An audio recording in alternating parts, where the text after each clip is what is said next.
আসসালামু আলাইকুম রহমতুল্লাহি ওবরাকাতু। প্রিয় দর্শক, Adobe Photoshop full course Bangla tutorial আজকে পর্বে আমরা আপনাদের সাথে ফটোশপের আরও বিভিন্ন বিষয় নিয়ে বিস্তারিত আলোচনা করব। গত কিছু পর্বে আপনাদের সাথে আমি অ্যাডোবি ফটোশপের অনেক বিষয়াদি নিয়ে, অনেক টুলস বার নিয়ে আপনাদের সাথে কথা বলেছি।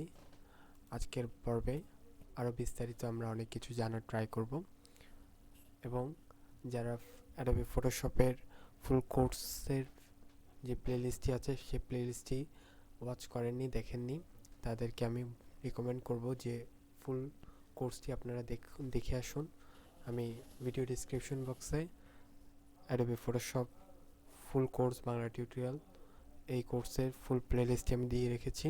সেই প্লেলিস্টে গিয়ে আপনারা ওয়াচ করুন, প্রতিটা ভিডিও দেখুন, পার্ট বাই পার্ট আমি বানিয়ে রেখেছি আপনাদের জন্য। বিগিনার টু প্রফেশনাল লেভেলের এই কোর্সটি যদি আপনারা করেন, যে কোনো ইউটিউবার, এটা মূলত আমি ইউটিউবারদের জন্যই মূলত এই কোর্সটি করেছি, যাতে ইউটিউবাররা ফটোশপের মাধ্যমে বিভিন্ন এডিটিং এবং বিভিন্ন থাম্বনেল তৈরি করার কাজগুলো করতে পারে।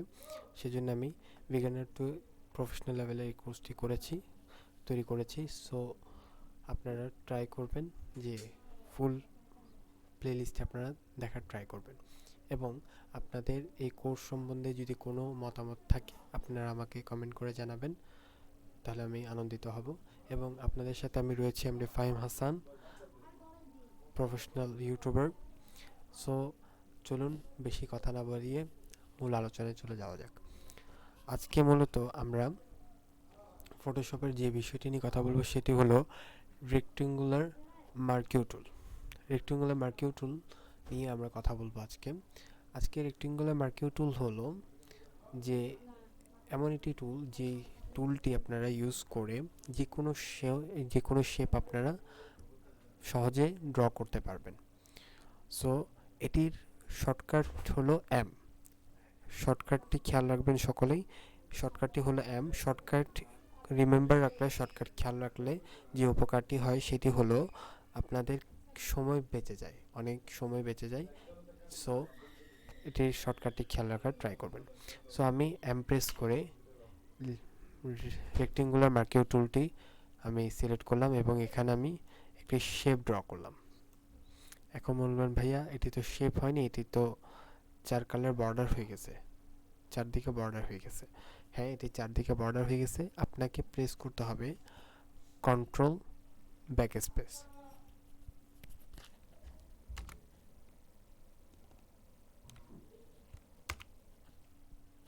কন্ট্রোল ব্যাকস্পেস বা অল্টার ব্যাকস্পেসের কাজ কি? এখন মূলত আমি কন্ট্রোল ব্যাকস্পেস প্রেস করেছি, কিন্তু আপনারা কোনো কিছু হতে দেখেনি, বাট সেটি হয়েছিল। কি হয়েছিল?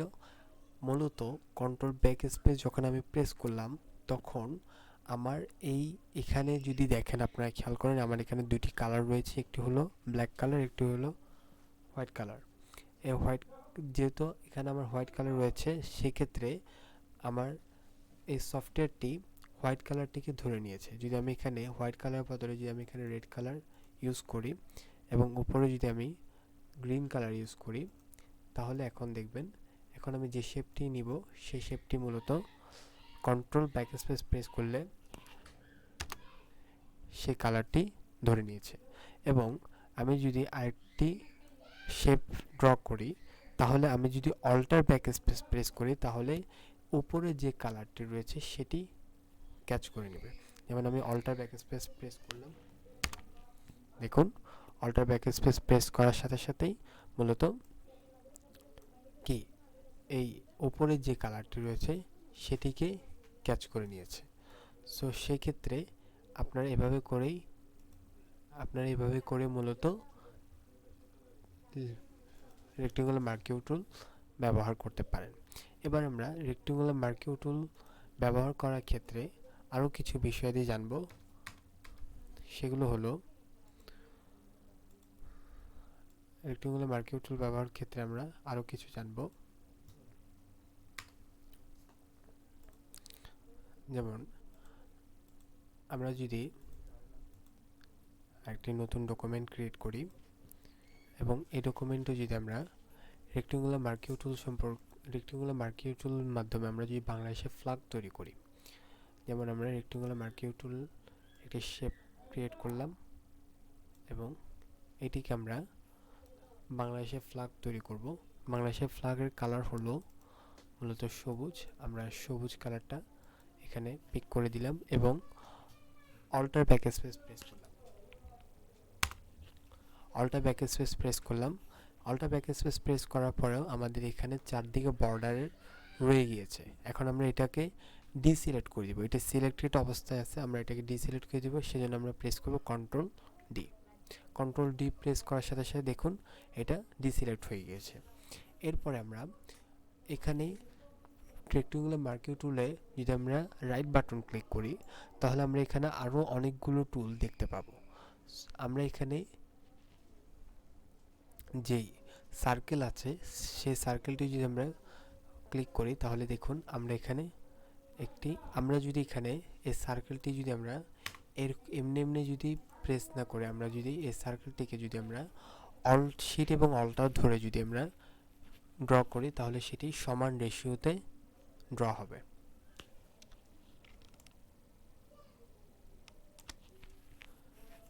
আমরা এটাকে সমান রেশিওতে ড্র করতে পেরেছি। এখন আমরা এটিতে কালার অ্যাপ্লাই করব। সো আমরা এটিতে কন্ট্রোল ব্যাকস্পেস প্রেস করব। দেখুন রেড কালার ড্র হয়ে গিয়েছে। এরপর আমরা এটিকে কন্ট্রোল ডি প্রেস করে ডিসিলেক্ট করে দিব। এরপরে মুভ টুলের সাহায্যে আমরা এই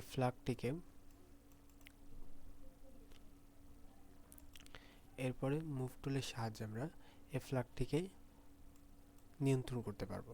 কিন্তু আপনাদেরকে আরেকটি বিষয় জানিয়ে দিই, সেটি হলো এই সফটওয়্যারটি মূলত লেয়ার বেসে কাজ করে। অ্যাডোবি ফটোশপ মূলত লেয়ার বেসে কাজ করে, সেজন্য আমাদেরকে স্টেপ বাই স্টেপ লেয়ার নিতে হবে। আমরা যে কাজটাই করি না কেন আমাদেরকে লেয়ার নিতে হবে। আমরা যদি লেয়ার ইউজ না করি তাহলে মূলত আমাদের কাজ করতে অসুবিধা হবে। যেমন এখন আমরা একই লেয়ারের মধ্যে দুটি শেপ ড্র করার কারণে আমরা একটি শেপ অপরটি শেপের সাথে আমরা কোনোভাবে মুভ করতে পারছি না। সেজন্য আমাদেরকে আরেকটি ফাইল নিয়ে আমাদেরকে আবার নিউভাবে ড্র করা শুরু করতে হবে। এখন আমরা এখানে মূলত লেয়ার বেসে কাজ করব, তাহলে কাজ করতে এখানে সুবিধা হবে। এখন মূলত আমি লেয়ার বেসে ফার্স্টে কেন কাজ করিনি, প্রথমে কাজ করিনি এই কারণ আপনাদেরকে শেখানোর ক্ষেত্রে এটিকে আমি একটি উপায় হিসেবে রেখেছি। কারণ অনেকের অনেক সমস্যা পড়তে হয় যখন ফটোশপে কাজ করে, তখন মূলত অনেক বিগিনাররা অনেক সমস্যার সম্মুখীন হয়।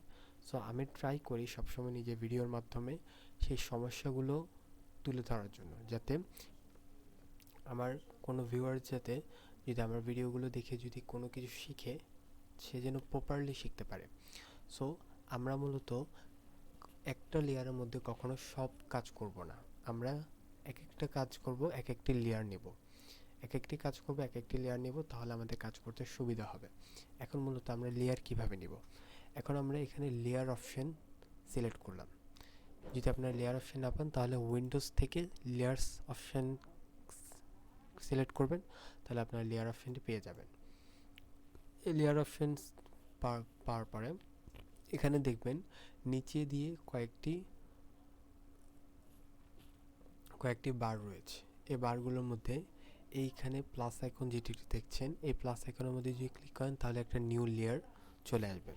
এখন এই নিউ লেয়ারের মধ্যে মূলত আমরা কাজ শুরু করব। এখন নিউ লেয়ারের মধ্যে আমরা রেক্টেঙ্গুলার মার্কিউ টুলকে আমরা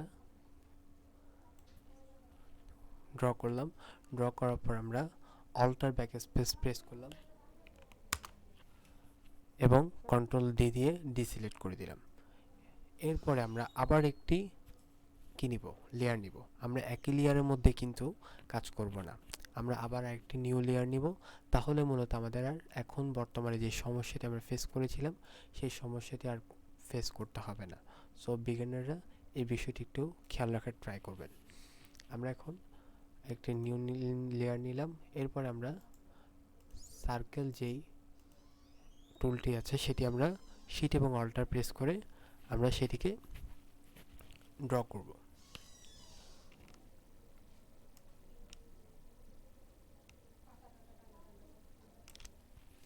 এরপর আমরা কন্ট্রোল এবং ব্যাক স্পেস প্রেস করে আমরা সেটিকে কালার অ্যাপ্লাই করব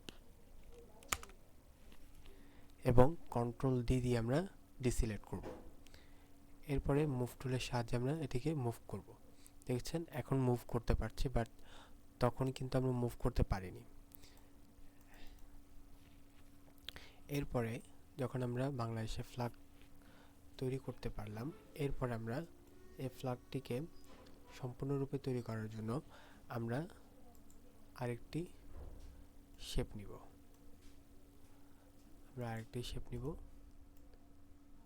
অর্থাৎ এবং এটিকে আমরা কালার অ্যাপ্লাই করব ভিন্ন কালার অ্যাপ্লাই করার জন্য আমাদেরকে কালার অপশন থেকে এই দুটি কালার অপশন থেকে আমাদেরকে একটি কালারের মধ্যে সিলেক্ট করে আমরা একটি অ্যাশ কালার ইউজ করব এবং এটিকে কন্ট্রোল ব্যাক স্পেস প্রেস করে কালার অ্যাপ্লাই করব।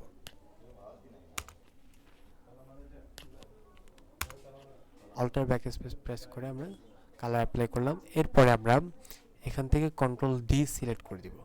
কন্ট্রোল ডি সিলেক্ট করে দেওয়ার পর এইটিকে আমরা অ্যাপ্লাই করে দিলাম। এখন দেখতে পাচ্ছেন আমাদের বাংলাদেশ ফ্ল্যাগটি তৈরি হয়ে গেছে। মূলত এভাবেই করে আপনারা নিজেদের যে কোনো ডিজাইন তৈরি করবেন। তাই সবসময় খেয়াল রাখবেন ফটোশপ একটি লেয়ার বেসে একটি সফটওয়্যার, সেজন্য ট্রাই করবেন প্রতিটা জিনিসের ক্ষেত্রে লেয়ার নেওয়ার জন্য। নিউ লেয়ার নিয়ে কাজ করার ট্রাই করবেন, তাহলে আর কোনো প্রবলেম ফেস করতে হবে না। কারণ আমি জানি যে বিগিনাররা এই প্রবলেমটা ফেস করে থাকে, তাই আমি আপনাদেরকে আগে থেকে সতর্ক করে দিলাম এবং দেখিয়ে দিলাম যে আপনারা যদি লেয়ার না নিয়ে আপনারা যদি কাজ করেন তাহলে মূলত কি সমস্যা হতে পারে, এবং লেয়ার নিয়ে যদি কাজ করেন তাহলে সেই সমস্যাটা ফেস করতে হবে না, সেটিও দেখিয়ে দিলাম। সো আজকের ভিডিওটি এ পর্যন্তই। সকলে ভালো থাকবেন, সুস্থ থাকবেন এবং কমেন্ট করে আপনার মূল্যবান মতামতটা আমাকে জানাবেন। আজ এ পর্যন্তই। আসসালামু আলাইকুম ওয়া রাহমাতুল্লাহি ওয়া বারাকাতুহু।